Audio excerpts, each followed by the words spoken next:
ఏపీలో సంచలనమైనటువంటి ఒక topic run అవుతుందండి. నిజంగా చాలా సంచలనమని చెప్పాలా జగన్ గారి విషయంలో. ఎందుకంటే జగన్ గారి విషయంలో కొన్ని సంచలనమైనటువంటి వ్యాఖ్యలు చేశారు ప్రొఫెసర్ నాగేశ్వరరావు గారు. ఏం చేశారంటే కనుక ఆయన చెప్పిన మాటలు వింటే నిజంగా మీకు అయితే షాకే, ఎలాంటి డౌట్ లేదు. కాబట్టి అలాంటి సంచలనమైన విషయాన్ని అంతే సంచలనంగా నేను మీకు చెప్పబోతున్నా. చెప్పే ముందు నాది రిక్వెస్ట్ ఉంది. రాష్ట్రంలో ఏం జరుగుతుందో రాష్ట్ర ప్రజలందరికీ తెలియాలి కాబట్టి మీ బాధ్యతగా మీరు లైక్ చేయండి. మీరు లైక్ చేస్తే ఎక్కువ మందికి ఇన్ఫర్మేషన్ షేర్ అవుతుంది. కొత్తగా మన ఛానల్ చూస్తే పక్కగా సబ్స్క్రైబ్ చేయండి. మీ అమూల్యమైన అభిప్రాయం వీడియో ఎండ్ వరకు చూసి కామెంట్ రూపంలో తెలియజేయండి. మీ కామెంట్ చాలా అవసరం. ఇప్పుడు పవన్ కళ్యాణ్ గారు కేంద్రం దగ్గర కొన్ని వ్యాఖ్యలు అయితే చేస్తారట. అమిత్ షా దగ్గర, మెయిన్ అమిత్ షా గారి దగ్గర కొన్ని మాటలు అయితే మాట్లాడడం జరిగిందంట పవన్ కళ్యాణ్ గారు జగన్ గారిని ఉద్దేశించి. ఏమని? జగన్ గారి అరెస్టు గురించి వ్యాఖ్యానించడం జరిగిందంట అమిత్ షా గారి దగ్గర. జగన్ గారు అరెస్ట్ చేయాలి జగన్ గారిని అన్నట్టుగా కొన్ని మాటలు అయితే మాట్లాడడం జరిగింది అమిత్ షా గారి దగ్గర. ఈ మాటలు ఎవరు చెప్పారు? నీకెలా తెలుసు? పవన్ కళ్యాణ్ గారు జగన్ గారు అరెస్ట్ చేయమని అమిత్ షా గారి దగ్గర మాట్లాడిన విషయం ఎలా బయటకు వచ్చింది? ఎవరు చెప్పారు అని అంటే కనుక ప్రొఫెసర్ నాగేశ్వరరావు గారు ఈ వ్యాఖ్యలు చేయడం జరిగింది. ఆయనకి ఎలా తెలుసు అంటే, ఏదైతే జనసేన పార్టీ కోర్ కమిటీ ఏదైతే ఉందో ఆ కమిటీలో నాదెండ్ల మనోహర్ గారు ఈ ప్రస్తావన తీసుకొచ్చారట. ఈ ప్రస్తావన తీసుకొచ్చినట్టు ఆ కోర్ కమిటీలో ఉన్న సభ్యులు కొంతమంది ద్వారా సమాచారం అయితే కనుక ప్రొఫెసర్ నాగేశ్వరరావు నాగేశ్వర దగ్గరికి వెళ్ళింది. అది వెళితే ఆయన ఈ మాటలు ఓటంకిస్తూ ఏం చెప్పారంటే కనుక, అమిత్ షా గారి దగ్గర జగన్ గారి అరెస్ట్ గురించి మాట్లాడితే చాలు, వద్దు, రిస్క్ చేయొద్దు, అది కరెక్ట్ కాదు. ఎందుకంటే ఇప్పుడు మీరు ఏదైతే కూటమిగా ఉన్నారో దాంట్లో భాగంగా చంద్రబాబు నాయుడు గారు జస్ట్ ఒక ఇన్స్టెంట్ ఫ్రెండ్ మాత్రమే. ఇన్స్టెంట్ ఫ్రెండ్ మీరు అండర్లైన్ చేయండి, చెప్తాను దాని గురించి. కాబట్టి ఇలాంటి టైంలో మనం జగన్ గారిని అరెస్ట్ చేయమంటాం ఇది కరెక్ట్ కాదు, ఈ విధానం మీరు మాట్లాడే విధానం కరెక్ట్ కాదు. కాబట్టి అని అయితే చెప్పడం జరిగింది. ఇది మీకు కూడా మంచిదే, ఇది మీకు కూడా నేను ఇస్తున్న సలహా మంచి సలహా. ఇది అలాంటి ప్రస్తావన తీసుకురాకండి, మీరు లేనిపోయింది పెట్టుకోవద్దు అని అయితే చెప్పడం జరిగింది.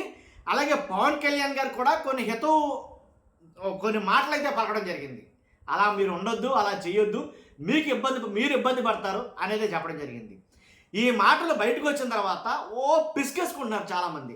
నిజంగా ఈ మాటలు బయటకు వచ్చిన తర్వాత పిసికేసుకుంటారు. మామూలు కదనమాట. ఏంట్రా అంటే కనుక అది ఇంకా ఉంది.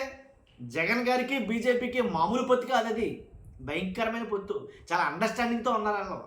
కాబట్టి చంద్రబాబు నాయుడు గారి కన్నా లేదా పవన్ కళ్యాణ్ గారి కన్నా బాగా ఎక్కువ ఎవర్రా అంటే కనుక జగన్ గారే. ఇంకేముంది, ఇంకా మొత్తం అంతా అలా సెట్ చేయడు ఆయన అని రకరకాల వీడియోల్లోనూ ఆడియోలోనూ ఎక్కడ పడితే అక్కడ మాట్లాడటం మొదలెట్టారు. ఈ 2 రోజుల నుంచి బాగా టూ మచ్గా ఉంది ఇది వ్యవహారం. రాష్ట్రంలో ఒక సంచలనంగా మారింది టాపిక్ అయితే కనుక. కాబట్టి నిజమా జగన్ గారికి కేంద్రానికి అంత అవసరం ఉందా? జగన్ గారితోటి జగన్ గారంటే వాళ్ళకి అంత అమితమైనటువంటి భక్తి మక్కువ ఏమన్నా ఉందా అని అంటే కనుక జగన్ గారికి బీజేపీకి ఎప్పుడు సన్నిహిత సంబంధాలే ఉన్నాయి. అంటే వీళ్ళ అవసరం జగన్ గారికి బీజేపీ అవసరం లేకపోవచ్చు, కానీ జగన్ గారి అవసరం వాళ్ళకి ఎప్పుడు అవసరం పడతానే వచ్చింది ఫస్ట్ నుంచి కూడా. మీరు ఒకసారి చూసుకుంటే మీకు అర్థమవుద్ది. ఏం చెప్తానంటే కనుక అందుగురించే ఇప్పుడు ఇన్స్టెంట్ ఫ్రెండ్ గురించి చెప్పాలి నేను మీకు. ఫస్ట్ అండర్లైన్ చేసుకోమని చెప్పాను కదా. ఆ ఇన్స్టెంట్ ఫ్రెండ్ అనేది చంద్రబాబు నాయుడు గారిని ఎందుకు పోల్చారంటే, మీరు అంటే రాజకీయంగా గత చరిత్ర చూసుకుంటే మోదీ గారు చాలా సందర్భాల్లో చంద్రబాబు నాయుడు గారిని విమర్శించారు. చాలా రకాలుగా, చాలా పెద్ద పదజాలంతో ప్రయోగించి ఆయన్ని విమర్శించడమే జరిగింది. చంద్రబాబు నాయుడు గారికి పోలవరం ఒక ఏటీఎం లాంటిది, లేదా రాజధాని, ఇలాగ కొన్ని అంటే బలమైన మాటలైతే కనుక మాట్లాడటం జరిగింది, చాలా వ్యతిరేకించడం జరిగింది. అలాగే మోదీ గారిని అదే చంద్రబాబు నాయుడు గారు చాలా దారుణమైనటువంటి వ్యాఖ్యలు అయితే కనుక చాలా సందర్భాల్లో చేయడం జరిగింది. ఇది రాజకీయం అంటే వాళ్ళని వీళ్ళు తిట్టుకుంటారు, వాళ్ళని తిట్టుకుంటారు, మళ్ళీ వాళ్ళే కలుస్తారు అని అంటారా? ఒక మాటతో పోద్ది. ఇక దాంట్లో ఎలాంటి డౌట్ లేదు. కాకపోతే ఇక్కడ మాట్లాడుకోవాల్సింది ఏంటంటే, వాళ్ళు బీజేపీ చంద్రబాబు నాయుడు గారిని ఎప్పుడూ ఇప్పటికీ నమ్మట్లా. ఆయన అమిత్ షా గారు మాట్లాడే మాటలు బట్టి, ప్రొఫెసర్ నాగేశ్వర్ గారు చెప్తున్నటువంటి మాటలు బట్టి చూస్తే, అలా చూసినా చూడకపోయినా కానీ ఉన్న వాస్తవం ఏంటంటే రాజకీయంగా పరిశీలిస్తే అర్థమైపోద్ది. ఇక్కడ ఏపీలో బీజేపీ ప్రస్థానం ఉండాలి, బీజేపీ ప్రస్థానం జరగాలి, బీజేపీ పార్టీ అంటూ దానికంటూ మనుగడ ఉండాలి. బీజేపీ ఖచ్చితంగా ఆంధ్రప్రదేశ్లో పాగా వేయాలి అని అంటే కనుక ఇక్కడ లీడింగ్ పార్టీ ఏదైతే ఉందో ఆ పార్టీలతో పొత్తు పెట్టుకోవాలి, దాంట్లో ఎలాంటి డౌట్ లేదు. అది వాళ్ళ అవసరం మేరకే చంద్రబాబు నాయుడు గారితో బీజేపీ పొత్తు పెట్టుకుందే తప్ప అమితమైనటువంటి ప్రేమ ఆప్యాయత అనేది ఏం లేదు. ఇక్కడ రాజకీయంగానే అవసరం అంతే వాళ్ళు. కాబట్టి అందు గురించి వాళ్ళు ఎంతవరకు అవసరం అంటే కనుక పొత్తు పెట్టుకునేందువరకే. ఒక 10 ఎన్నో సీట్లు వస్తే కనుక బీజేపీకి పొత్తులో భాగంగా బీజేపీ ఏపీలో కూడా బాగా వేసింది అని. ఇప్పుడు వరకు బీజేపీకి ఇక్కడ ప్రముఖ స్థానం అంటూ ఏమీ లేదు ఏపీలో. అబ్జర్వ్ చేశారు లేదు మీరు కూటమికి ముందు. కాబట్టి అందు గురించి చంద్రబాబు నాయుడు గారితో సఖ్యతగా ఉన్నట్టు ఉంటున్నారంతే. ఇప్పుడు ఎలా అంటే ధృతరాష్ట్రం కౌగిలి విన్నారా ఈ మాట? ధృతరాష్ట్రం కౌగిలి అంటారు. ఏమిలా ప్రేమే ఉండదు, కౌగిలించుకుంటూ కావాలంటే భస్మీ పట్టడం, ఇంకా దాంట్లో ఎలాంటి డౌట్ లేదు ఇక. కాబట్టి అంటే పైకి మాత్రమే ప్రేమగా నటిస్తారు తప్ప వీళ్ళిద్దరి మధ్య అంత అన్యోన్యం అయితే లేదు వాస్తవంగా అయితే కనుక. కాబట్టి బీజేపీ తెలుసు చంద్రబాబు నాయుడు గారిని ఎంతవరకు ఉంచాలి, చంద్రబాబు నాయుడు గారిని ఎంతవరకు తీసుకోవాలని. ఇప్పుడు మోదీ గారిని మనం దీప నైవేద్యాలతోటి మనం ప్రస్తుతించినంత మాత్రాన వాళ్ళు ఏమీ నమ్మట్లా. అలాగని చంద్రబాబు నాయుడు గారు ఏమైనా బీజేపీని నమ్ముతారంటే కనుక చంద్రబాబు నాయుడు గారు నమ్మరు. తేడా వస్తే ఇన్స్టెంట్గా వదిలేస్తారు అంతే, దాంట్లో ఎలాంటి డౌట్ లేదు. ఇమీడియట్గా డ్రాప్ అయిపోతాం. కానీ అలాంటి రాజకీయం ఉంది ఇక్కడ. కాబట్టి అందు గురించే వాళ్ళు మాట్లాడిన మాటలో ఇన్స్టెంట్ ఫ్రెండ్ అని వచ్చిందేమో ఒకవేళ నాకు తెలిసి కనుక. కాబట్టి జగన్ గారిని అరెస్ట్ చేయాలంటే కనుక అది అవ్వదమ్మా, అది అవి పని కాదు. పవన్ కళ్యాణ్ గారు వెళ్ళి అడిగినా, చంద్రబాబు నాయుడు గారు వెళ్ళి అడిగినా బీజేపీని వాళ్ళు ఒప్పుకోరు. వాళ్ళకు తెలుసు జగన్ గారు అంటే ఏంటో, వాళ్ళకు తెలుసు జగన్ గారి క్యాలిబర్ ఏంటో, వాళ్ళకు తెలుసు జగన్ గారి కెపాసిటీ ఏంటో, వాళ్ళకు తెలుసు జగన్ గారిని టచ్ చేస్తే ఏం జరుగుతుందో, వాళ్ళకు తెలుసు జగన్ గారితోటి వాళ్ళకుండే అవసరం ఏంటో. అదైతే చెప్తాను ఖచ్చితంగా. కాబట్టి ఏపీ నుంచి ఖచ్చితంగా జగన్ గారి నుంచి సన్నిహితం కోరుకున్నారు తప్ప వాళ్ళు వేరేది ఏం కోరుకోరా. ఏనాడు మీరు ఎన్నిసార్లు మోదీ గారిని తీసుకొచ్చినా ఏపీకి, ఎన్నిసార్లు మీరు అమిత్ షా గారిని తీసుకొచ్చినా, ఎన్ని బహిరంగ సభలు మాట్లాడినా జగన్ గారి గురించి ఎలాంటి వ్యాఖ్యలు చేయరు. ఒకవేళ మీరు రాసిచ్చినా కానీ దాన్ని మళ్ళీ అండర్లైన్ చేసి దాన్ని కొట్టేసి మాట్లాడతారు తప్ప జగన్ గారి గురించి తప్పుగా మాట్లాడరు. దాఖలాలు ఉన్నాయా మాట్లాడినట్టు? ఉండవు. ఏంటంటే కదా అంతే లెక్క, దాని లెక్క అంతే. కాబట్టి 100% ప్రొఫెసర్ నాగేశ్వర్ గారు చెప్పినటువంటి మాటలు చూస్తే కనుక నిజమే, వాస్తవమే అయి ఉండొచ్చు అనేది కానీ చెప్పొచ్చు. అడుగుండొచ్చు పవన్ కళ్యాణ్ గారు మేబీ, నాకు తెలిసి ఏంటి మరి జగన్ గారి అరెస్ట్ గురించి మీరు ఏదో చేయాలి, ఎందుకంటే ఖచ్చితంగా ఆయన అరెస్ట్ చేయాలి అని అడుగుండొచ్చు.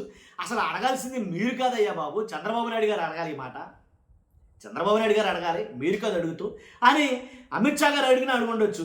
చంద్రబాబు నాయుడు గారు అడగరు, ఎందుకంటే చంద్రబాబు నాయుడు గారికి తెలుసు ఆ విషయం ముందే. అర్థమైందా మీకు? కాబట్టి ఒక రకంగా చూసుకుంటే వీళ్ళిద్దరు పొత్తు ఎంతవరకు రా అని అంటే కనుక ఇది కూడా చెప్పలేం. ఇది అంత ప్రేమ ఆప్యాయాలతో ముడిపడినటువంటి పొత్తు ఏం కాదు ఇది, నాకు అనిపిస్తుంది కానీ. ఇది కూడా అవసరాల మేరకు ఏర్పడినటువంటి పొత్తే. జనసేనది టీడీపీది అవసరాల మేరకు ఏర్పడినటువంటి పొత్తే. మొన్న మాట్లాడారు పవన్ కళ్యాణ్ గారు, జస్ట్ నేను జైల్లోకి వెళ్ళి వచ్చిన తర్వాత పొత్తు కన్ఫర్మ్ చేసుకున్నాను కాదు, అంతకుముందే ప్రీ ప్లాన్డ్గానే పొత్తు కన్ఫర్మ్ అయింది ఇది. కాబట్టి ఎంతవరకు రానంటే కనుక తెగదెంపులు కానంత వరకే. ఎప్పుడు వరకు తెగదెంపులు అంటే కనుక చెప్పలేం, ఇన్స్టెంట్గా జరగవచ్చు. అది ఎంతవరకు అనేది ఆల్రెడీ ఏదో లావా లోపలే ఉండి, అగ్నిపర్వతం లోపల ఉండిన లావా అది ఎప్పుడు బ్లో అవుట్లా బయటకు వస్తుందో తెలియదు, ఎప్పుడు వెళ్తుందో తెలియదు ఖచ్చితంగా. అది కింద మాత్రం స్ప్రెడ్ అవుతూ ఉంది, అది కేడర్లో స్ప్రెడ్ అవుతూ ఉంది ఆల్రెడీ. ఎందుకంటే వాళ్ళని కొట్టినా సరే, వాళ్ళని తిట్టినా సరే, వాళ్ళు తన్నినా సరే, ఏం చేసినా సరే మీరు మాట్లాడొద్దు, ఎందుకంటే మనం 15 సంవత్సరాల పాటు కలిసి ఉండాలి మనం అని పవన్ కళ్యాణ్ గారు చెప్తున్న మాటలు బట్టి అది ఎలా కీప్ అండ్ క్వైట్గా ఉందంతే. నాకు తెలిసి ఏదో రోజున అది బ్లాస్ట్ అవుతుంది. బ్లాస్ట్ అయిందంటే కనుక పొత్తులు లేవు, ఏమీ లేవు. అంతకుముందు ఎలాగైతే తిట్టుకున్నారో పవన్ కళ్యాణ్ గారు, చంద్రబాబు నాయుడు గారు, పవన్ కళ్యాణ్ గారు, లోకేష్ గారు, అదే సేమ్ మళ్ళీ రిపీట్ అయినా ఆశ్చర్యపోవడం అసలు. కాబట్టి ఇది జరుగుతుంది. జగన్ గారి విషయంలో అయితే కనుక కేంద్రానికి ఒక క్లియర్ క్రిస్టల్ అండర్స్టాండింగ్ అయితే ఉందండి జగన్ గారి విషయంలో, దాంట్లో ఎలాంటి డౌట్ లేదు.